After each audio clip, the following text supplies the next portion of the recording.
السلام علیکم ورحمۃ اللہ وبرکاتہ۔ ناظرین کرام، بسم اللہ الرحمن الرحیم، اللہم صلی وسلم علی نبینا محمد۔ آپ کو خوش آمدید کہتے ہیں۔ سلسلہ جاری ہے دورہ ترجمہ قرآن کا۔ سورہ نساء کا مطالعہ جاری ہے، 4 پاروں کا مطالعہ مکمل ہوا ہے۔ مطالعہ شروع کر رہے ہیں سورہ نساء کی آیت نمبر 24 سے، اور یہ قرآن پاک کا 5واں پارہ شروع ہو رہا ہے۔ اعوذ باللہ من الشیطان الرجیم، بسم اللہ الرحمن الرحیم۔ والمحصنات من النساء الا ما ملکت ایمانکم، اور خاوند والی عورتیں وہ بھی حرام ہیں مگر کافروں کی عورتیں کہ وہ کنیزیں جو تمہاری ملکیت میں آ جائیں۔ تھوڑی سی وضاحت ہم کر دیں۔ آیت نمبر 23 میں کیا تھا؟ وہ خواتین جن سے کبھی بھی نکاح نہیں ہو سکتا، محرمات ابدیہ۔ یہاں بتایا جا رہا ہے میرڈ خاتون، شادی شدہ خاتون، خاوند والی خاتون، جب تک یہ خاتون کسی کے نکاح میں ہے تو اس سے نکاح نہیں ہو سکتا، پردہ کرنا پڑے گا۔ وہ جو محرم والا معاملہ ہے وہاں تو پردے کے وہ احکامات نہیں ہیں جو نامحرم کے تعلق سے، مگر ایک خاتون ایک شوہر کے ساتھ ہے، یعنی بھی نکاح میں ہے، ابھی اس سے نکاح نہیں ہو سکتا، ایک عارضی معاملہ ہو گیا۔ اور اس کے علاوہ بتایا جا رہا ہے کافروں کی عورتیں کہ وہ کنیزیں جو تمہاری ملکیت میں آ جائیں۔ یہ خاص جنگی ماحول کو ذہن میں رکھیے، اور اس تناظر میں جو پرزنرز آف وار POWs آ جایا کرتے تھے، مرد غلام، عورتیں کنیز، ان سے متعلق کچھ احکامات۔ اگر ایسا ہو جائے کوئی کنیزیں تمہاری ملکیت میں آ جائیں، پھر فقہی تفصیل اپنی جگہ پر ہے کہ ایک حیض مکمل ہو جائے ان کا، پچھلے شوہر سے کوئی حمل نہ ہو ان کو، تو اب نکاح کی اب ان سے استفادے کی گنجائش ہے۔ ایک ہے نکاح کا معاملہ، وہ بعد میں آ رہا ہے، لیکن ملکیت میں کوئی کنیز آ جائے تو بغیر نکاح اس سے استفادہ ہوگا۔ تفصیل تفاسیر میں دیکھ لیجئے گا۔ البتہ یہ خاص معاملات ہیں جنگی حالات سے متعلق، اور اس میں ان احکامات کی اپلیکیشن ہوتی ہے تاکہ POWs پرزنرز آف وار، جو جنگی قیدی ہوتے، ان کو بھی معاشرے میں اکوموڈیٹ کیا جائے۔ اسلام بڑا پیارا دین ہے، سبحان اللہ، اور اکوموڈیٹ کر دیا جائے۔ عام طور پر کسی آزاد مرد کو غلام بنانا، آزاد عورت کو کنیز بنانا حرام ہے ہمارے دین میں۔ یہ خاص ماحول کے متعلق خاص احکامات ہیں، تو بس پڑھ لیں اور سن لیں۔ اس وقت تو نکاح کا ہی راستہ ہے جو عطا ہوا ہے، اور یہ خاص ایک کنڈیشنز کے ساتھ خاص ماحول کے اعتبار سے احکامات ہیں جو تفاسیر میں آپ پڑھ سکتے ہیں، بس پڑھ لیجئے گا، ٹھیک ہے۔ باقی کبھی وہ معاملہ آئے، قتال فی سبیل اللہ کا معاملہ ہو، اور پھر کوئی پرزنرز آف وار کی بات آئے، تو پھر اہل علم تفصیل سے وہ احکامات بیان کریں گے انشاءاللہ۔ کتاب اللہ علیکم، یہ تم پر اللہ تعالیٰ کا حکم ہے۔ وَأُحِلَّ لَكُم مَّا وَرَاءَ ذَلِكُمْ، اور ان کے سوا سب عورتیں تمہارے لیے حلال ہیں۔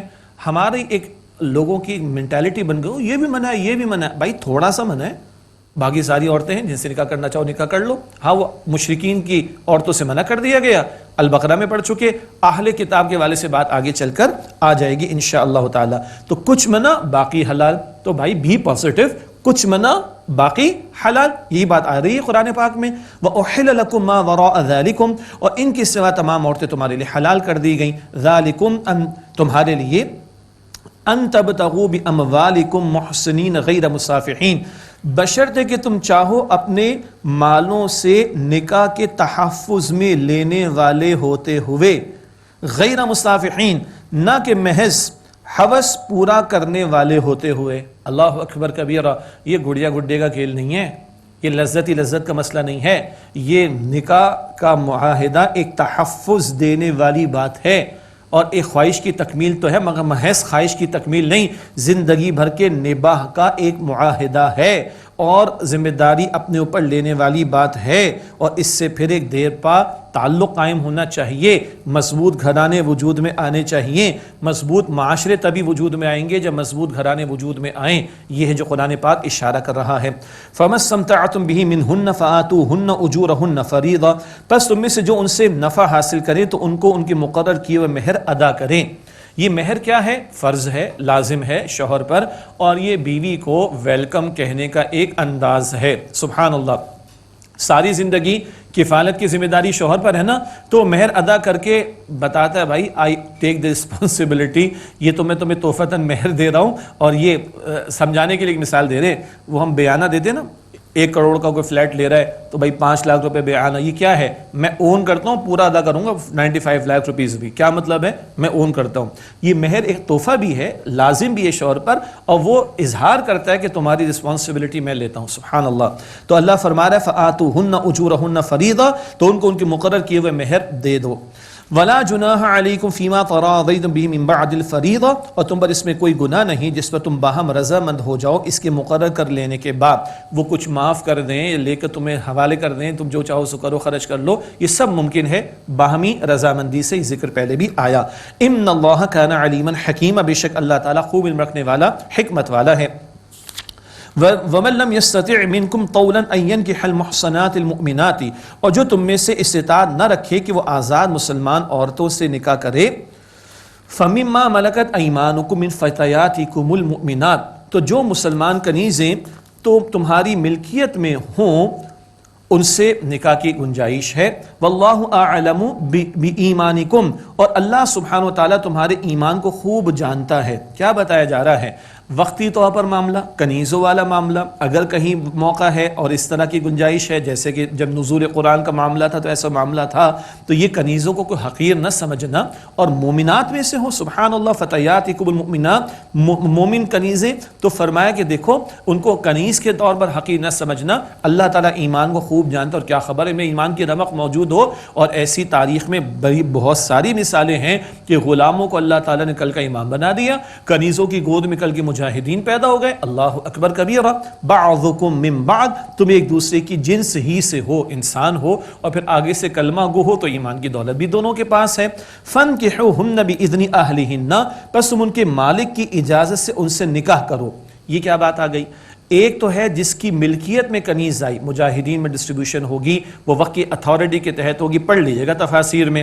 ایک ایک کی ملکیت میں آ جانا وہ استفادہ کر سکتا ہے، لیکن اس مالک کی اجازت سے اس کی کنیز سے کوئی نکاح کرنا چاہے تو نکاح کر سکتا ہے. اب وہ نکاح کر لے گا، استفادہ کرے گا، تو مالک یہ والا استفادہ نہیں کر سکتا کہ وہ اپنی خواہش کی تکمیل کے لیے اس کو استعمال کرے. نہیں، اس نے اجازت دے دی، اس کی مالک کی اجازت سے نکاح تم کر سکتے ہو. تو جس کی ملکیت میں آئے وہ استفادہ کر سکتا ہے، اور کسی دوسرے کو وہ اجازت دے سکتا ہے نکاح کرنے کی. جب نکاح ہوگا تو پھر مہر بھی دینا ہوگا. فرمایا فانکحوہن باذن اہلہن، تو تم ان کے مالک کی اجازت سے ان سے نکاح کر لو. وآتوہن اجورہن بالمعروف، اور ان کو دے دو ان کے مہر معروف طریقے پر، یعنی بھلے انداز سے.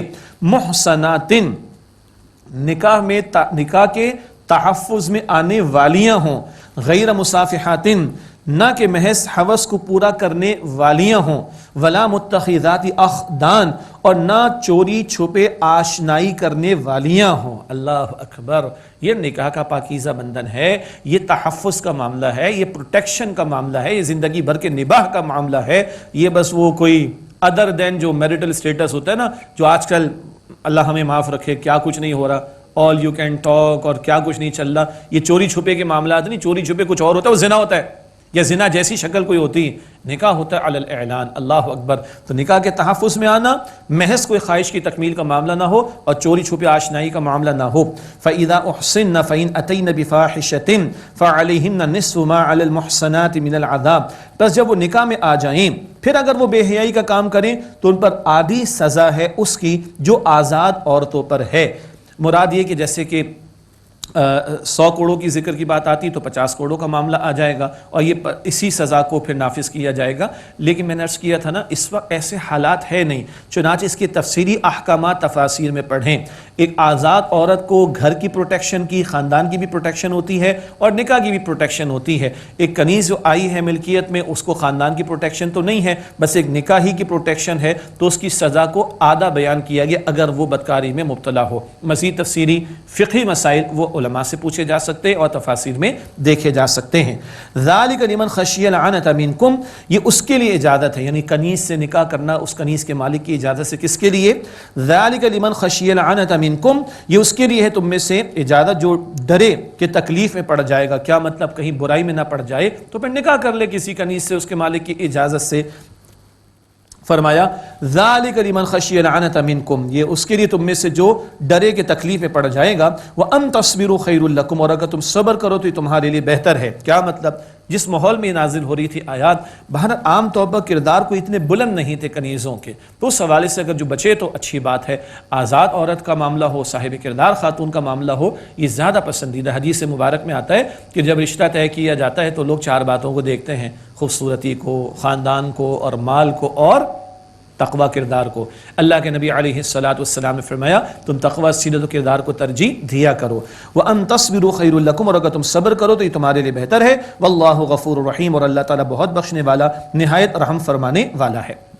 اس کے بعد اگلا رکوع ہے 5واں رکوع سورہ نساء کا، جس میں اللہ تعالیٰ نے بتایا کہ شریعت کے احکامات نعمت ہیں تمہارے لیے اور بڑی اہم معاشرتی ہدایات عطا ہو رہی ہیں۔ ارشاد ہوا یرید اللہ لیبین لکم ویہدیکم سنن الذین من قبلکم ویتوب علیکم، اللہ تعالیٰ چاہتا ہے کہ تمہارے لیے بیان فرما دے مراد احکام، اور تم سے پہلے لوگوں کے طریقوں کی تمہیں ہدایت دے، یعنی نیک لوگوں کے طریقوں کی۔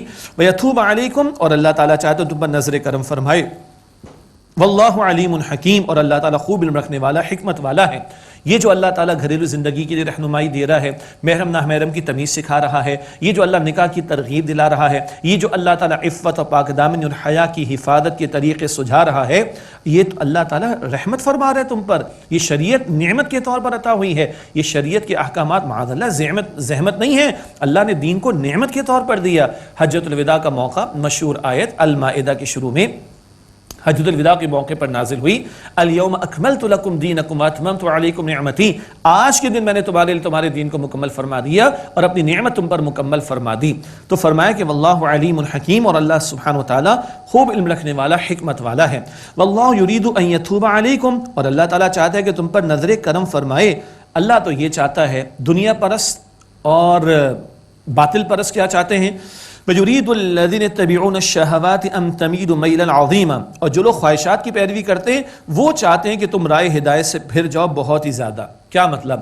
اللہ تعالیٰ عفت و پاک دامنی کی حفاظت کی تعلیم دیتا ہے، شیطان بے حیائی کی دعوت دیتا ہے۔ جی ایک دجالی تہذیب ہے جہاں زنا کی کھلی آزادی ہے، اور بہت بڑے ترقی یافتہ ممالک کے اندر 13 سال کا لڑکا، 9 سال کی لڑکی زنا کرتے ہیں، ناجائز اولاد پیدا ہوتی ہے، ہیڈ لائن آتی ہے کہ we are celebrating whom born out of wedlock، نکاح کے بندھن کے بغیر پیدا ہونے والا ناجائز بچہ، اس پر تو خوشیاں مناتے ہیں۔ اور اسلام نکاح کی بات کرتا ہے، اسلام عورت کی عفت و پاک دامنی اور حفاظت کی بات کرتا ہے، مرد کی حیا کی پروٹیکشن کی بات کرتا ہے، اسلام گھر کو مضبوط کرنے کی بات کرتا ہے، اولاد کے حصول کی بات کرتا ہے، گھروں کو مضبوط کرنے کی بات کرتا ہے۔ دنیا کہتی استغفر اللہ، دین دشمن کہتے ہیں استغفر اللہ، کیا یہ تو دقیانوسیت ہے استغفر اللہ۔ اور کچھ مسلمانوں میں سے اس طرح کے لوگ ان کے پروردہ کھڑے ہو جائیں جو نکاح کا انکار کریں، نکاح کی ضرورت کا انکار کریں، نکاح کے خلاف باتیں کریں۔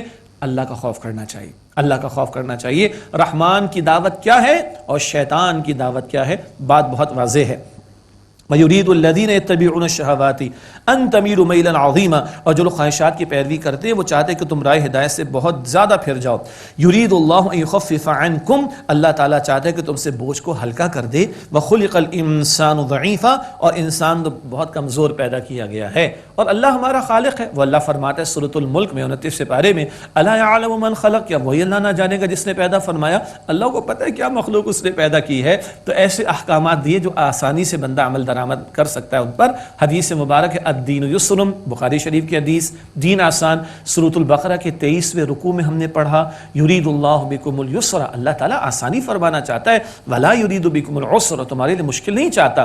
اللہ تعالیٰ نے انسان کے اندر ایک روح بھی رکھی، اس کا ترفع بھی ہونا چاہیے، اور بہرحال ایک جسم ہے، اس کی اپنی خواہشات ہیں، اور یہ جو ڈسپلن ہونا چاہیے خواہشات کے اوپر، اس کے تعلق سے نکاح کا پاکیزہ بندھن عطا کیا تاکہ بندہ اپنی اس فطری خواہش کو حلال طریقے پر پورا کرے اور اپنے معاملات کو سنوارنے کی کوشش کرے۔ اللہ اکبر، اللہ نے کیا پیارا دین ہمیں عطا فرمایا۔ وَخُلِقَ الْإِنسَانُ ضَعِيفًا، اور انسان کمزور پیدا کیا گیا ہے۔ اب معاملات کے حوالے سے رہنمائی اور حرمت مال کا بیان ہے، حرمت جان کا بیان ہے۔ یہ دین انسانی جان، انسان کا مال، انسان کی آبرو، ان کی پروٹیکشن کے لیے بھی رہنمائی عطا کرتا ہے۔ یا ایھا الذین آمنوا، اے ایمان والو، لا تأکلوا اموالکم بینکم بالباطل، آپس میں اپنے مال آپس میں ناحق طریقے پر نہ کھاؤ، الا ان تکون تجارۃ عن تراض منکم، الا یہ کہ تمہاری آپس کی خوشی سے کوئی تجارت کا معاملہ ہو۔ اپنے مال باطل طریقے پر نہ کھاؤ. بڑا پیارا انداز ہے. مال تو بندہ دوسرے کا کھاتا ہے مگر تم ایمان والے آپس میں بھائی بھائی ہو. سورہ حجرات آیت نمبر 10 انما المؤمنون اخوہ، تمام ایمان والے آپس میں بھائی بھائی ہیں. اپنے بھائی کا مال ہڑپ کرتے ہو اپنا ہی مال ہڑپ کر رہے ہو، اپنے بھائی کا نقصان کرو اپنا نقصان کر رہے ہو. بندہ بھالا دوسرے کا کھاتا ہے لیکن کہا جا رہا ہے اپنے مال آپس میں باطل طریقے پر نہ کھاؤ، الا یہ کہ آپس کی رضامندی سے تجارت کا معاملہ ہو. آپس کی رضامندی ایسی کہ جو اللہ کے حکم کے تابع ہو. جی یہ نہیں کہ کچھ لوگ کہتے ہیں کہ جی ایک شخص سود دینے کو تیار ہے ایک شخص سود لینے کو تیار ہے، دونوں رضامند ہیں تو آپ کو کیا تکلیف ہے. تو کل کوئی کہے گا یہ بھی زنا کرنے کو تیار وہ بھی زنا کرنے کو تیار تو اجازت دے دیں گے کیا؟ استغفر اللہ ربی من کل ذنب واتوب الیہ. نہیں، ایسی رضامندی نہیں کہ جس سے شریعت کا حکم ٹوٹتا ہو، یعنی کوئی جبر کا معاملہ نہ ہو، فری کنسنٹ کے ساتھ ہو، جس کو ہم کورژن کا معاملہ نہ ہو، لا کی لینگویج میں کہا جاتا ہے. بہرحال الا ان تکون تجارت عن تراض منکم، مگر یہ کہ تمہاری آپس کی خوشی سے کوئی رضامندی سے تجارت ہو. ولا تقتلوا انفسکم، اور اپنے آپ کو قتل نہ کرو. ایک ترجمہ، اور اپنوں کو قتل نہ کرو یعنی ایک دوسرے کو قتل نہ کرو. دو باتیں اس میں آ رہی ہیں. پہلی بات خودکشی کی ممانعت یعنی اپنی جان خود لینا، یہ اللہ تعالیٰ کے اختیار ہے تو اس کا اختیار، یہ خواہ کی دخل اندازی کا معاملہ اور اپنی جان کو ضائع کرنا حرام ہے، منع کیا گیا. تو اس آیت سے یہ بھی اہل علم نے نقطہ بیان فرمایا کہ خودکشی کی ممانعت، اور دوسرا ایک دوسرے کو قتل نہ کرو، ناحق قتل سے منع کیا گیا ہے. ان اللہ کان بکم رحیما، بے شک اللہ تعالیٰ تم پر بہت مہربان ہے.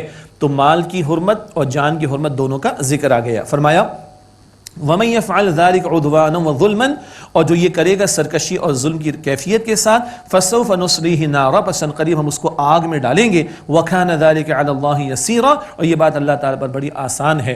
حرام مال جہنم میں لے جانے والا، یہ قتل و غارت گری کا طرز عمل جہنم میں لے جانے والا.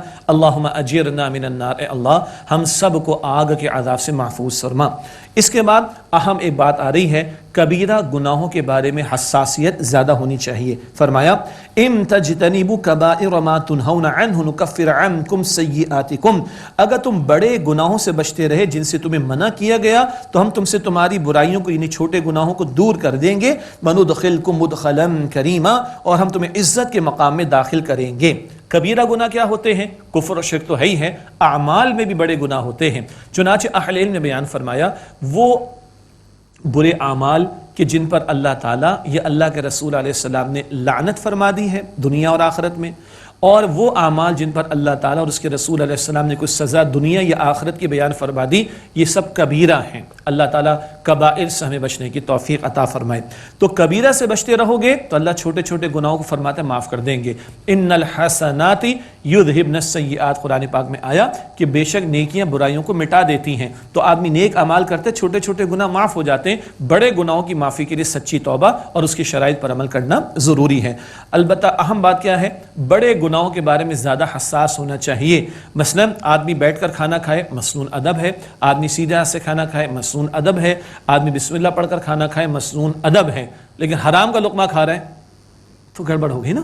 حلال کا لقمہ ہونا چاہیے، حلال کی کمائی کا ہونا چاہیے، اور جو شے کھائی جا رہی وہ بھی حلال کی ہونی چاہیے.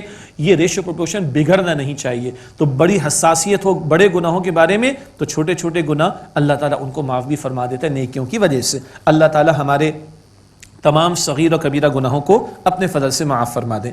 آگے فرمایا وَلَا تَتَمَنَّوْا مَا فَضَّلَ اللَّهُ بِهِ بَعْضَكُمْ عَلَى بَعْضٍ، اور تمنا نہ کرو اس کی جو بڑائی عطا کی ہے اللہ نے تم میں سے بعض کو بعض پر. لِلرِّجَالِ نَصِيبٌ مِّمَّا اكْتَسَبُوا، مردوں کے لیے حصہ ہے اس کا جو انہوں نے کمائی کی. وَلِلنِّسَاءِ نَصِيبٌ مِّمَّا اكْتَسَبْنَ، اور عورتوں کے لیے حصہ ہے ان کا جو انہوں نے کمائی کی. پہلی بات یہ بتائی جا رہی ہے اللہ نے تم میں سے کسی کو کسی پر فضیلت دے دی ہے کسی اعتبار سے تو اس کی تمنا نہ کرو. کسی کا گورا چٹا کلر ہو گیا، کسی کو بلیک کلر دیا گیا، پریشان نہ ہو. کسی کو مرد بنا دیا، عورتیں مرد بننے کے چکر میں رہ جائیں.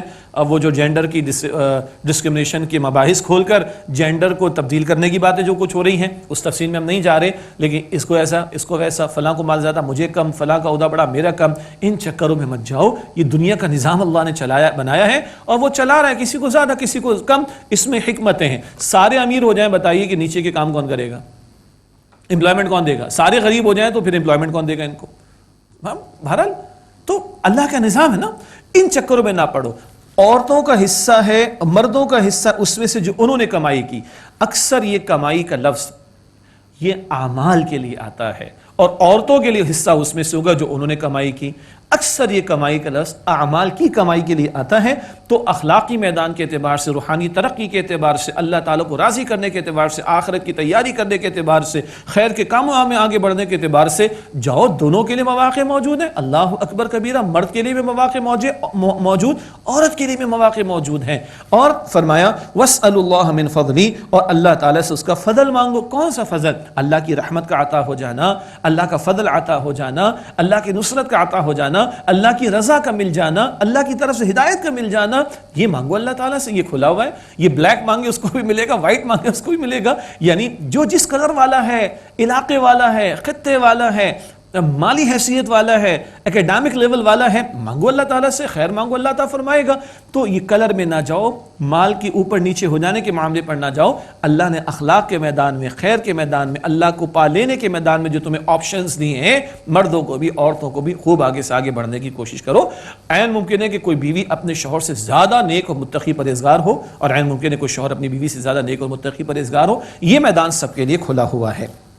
وَاسْأَلُوا اللَّهَ مِنْ فَضْلِهِ، اور اللہ سبحانہ وتعالیٰ سے اس کا فضل مانگو۔ إِنَّ اللَّهَ بِكُلِّ شَيْءٍ إِنَّ اللَّهَ كَانَ بِكُلِّ شَيْءٍ عَلِيمًا، بے شک اللہ سبحانہ وتعالیٰ ہر بات کا خوب جاننے والا ہے۔ وَلِكُلٍّ جَعَلْنَا مَوَالِيَ مِمَّا تَرَكَ الْوَالِدَانِ وَالْأَقْرَبُونَ، اور ہم نے ہر ایک کے لیے وارث مقرر کر دیے اس مال کے لیے جو چھوڑ جائیں والدین اور رشتہ دار۔ بار بار اللہ تعالیٰ توجہ دلا رہا ہے، ہم نے حصے مقرر کر دیے ہیں۔ اب اس حوالے سے تفصیل آ چکی ہے، یہ وراثت کے احکامات اللہ تعالیٰ کی احکامات ہم پڑھ چکے ہیں آیت نمبر 11، 12، 13 اور 14 میں سورہ نساء ہی میں، اور جو ان پر عمل کرے ان کے لیے جنت، اور جن کی خلاف ورزی کرے ان کے لیے جہنم کا معاملہ۔ وقت کے حکمرانوں کی بھی ذمہ داری بنتی ہے کہ یہ جو جائیدادوں کی ڈسٹریبیوشن کا معاملہ ہے، کچھ پیشرفت کچھ حکمرانوں کی طرف سے کی گئی، اچھی بات ہونی چاہیے کہ جس کا جو حق بنتا ہے وہ اس کو پہنچے، یہ ریاست کی بھی ذمہ داری اس تعلق سے بنتی ہے۔ اللہ تعالیٰ فرما رہا ہے وَلِكُلٍّ جَعَلْنَا مَوَالِيَ مِمَّا تَرَكَ الْوَالِدَانِ وَالْأَقْرَبُونَ، اور ہم نے ہر ایک کے لیے وارث مقرر کر دیے اس مال کے لیے جو چھوڑ جائیں والدین اور رشتہ دار۔ وَالَّذِينَ عَقَدَتْ أَيْمَانُكُمْ فَآتُوهُمْ نَصِيبَهُمْ، اور جن لوگوں سے تمہارا کوئی عہد بند چکا تو ان کو ان کا حصہ دے دو۔ مثال کے طور پر یہ بات پہلے بھی اشارت آ چکی ہے، وارثوں کی حصے تو اللہ تعالیٰ نے مقرر فرما دی، ماں باپ کا یہ ہے، اولاد کا یہ ہے، شوہر کا یہ، بیوی کا یہ، مگر کچھ ایسے قریبی رشتہ دار ہوتے ہیں کچھ دور کے جن کا کوئی حصہ نہیں ہوتا۔ اسی طرح یعنی وراثت میں حصہ مقرر نہیں ہے شریعت میں، یا اسی طرح ایک شخص کا کوئی دوست ہوتا ہے یا کسی کی خواہش ہوتی ہے کہ فلاں میرا کمزور دوست ہے، کمزور میرا رشتہ دار ہے، اس کو کچھ مل جائے جس کا شریعت نے وراثت میں حصہ مقرر نہیں کیا، تو اس کی طرح توجہ دلائی جا رہی ہے کہ جن سے تمہارا عہد ہو چکا ہے ان کو کچھ حصہ دے دو، اور اس کا آپشن کیا ہے؟ وصیت کی گنجائش ہے، ذکر آ چکا۔ نبی اکرم صلی اللہ علیہ وسلم نے تعلیم عطا فرمائی، غیر وارث کے لیے وصیت کا آپشن ہے، ول جسے انگلش میں ہم کہتے ہیں، غیر وارث کے لیے وصیت کا آپشن ہے، مگر 1/3 مال کی حد تک میکسیمم۔